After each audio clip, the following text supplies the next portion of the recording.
Hi అండి, అందరికీ నమస్తే. ఈరోజు వచ్చేసి టమోటా ఎగ్ పులుసు చేస్తున్నాను. ఒకసారి చూడండి.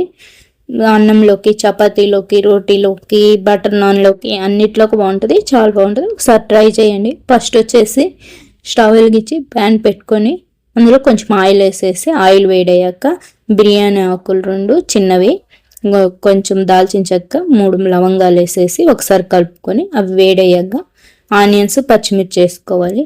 సన్నగా కట్ చేసి పెట్టుకున్న ఆనియన్స్, పచ్చిమిర్చి వేసి ఒకసారి కలుపుకొని కొంచెం సాల్ట్ వేసుకుంటే తొందరగా మగ్గిపోతాయి అన్నమాట. అవి మంచిగా మగ్గాక ఒకసారి కలుపుకొని తర్వాత టమోటాలు వేసుకోవాలి. టమాటా వేసుకొని కొంచెం పసుపు వేసేసి కలుపుకుంటే మంచిగా మగ్గిపోతాయి. పసుపు వేస్తే తొందరగా మగ్గిపోతాయి అన్నమాట టమాటాలు. ఇలా ఒకసారి కలుపుకొని మూత పెట్టేస్తే మెత్తగా మగ్గనివ్వాలి. మంచిగా మెత్తగా మగ్గిపోవాలన్నమాట. ఇలా మెత్తగా మగ్గిపోవాలి.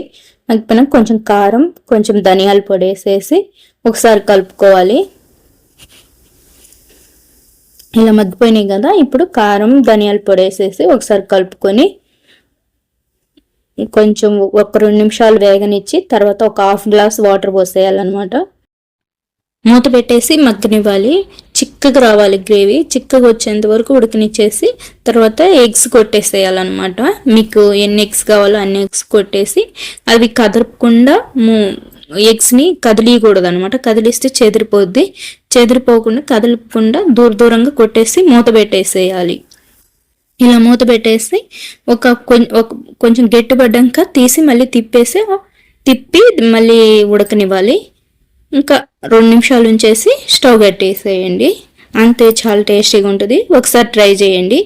ఈ వీడియో నచ్చితే లైక్ చేయండి, షేర్ చేయండి, సబ్స్క్రైబ్ చేసుకోండి, కామెంట్ చేయండి.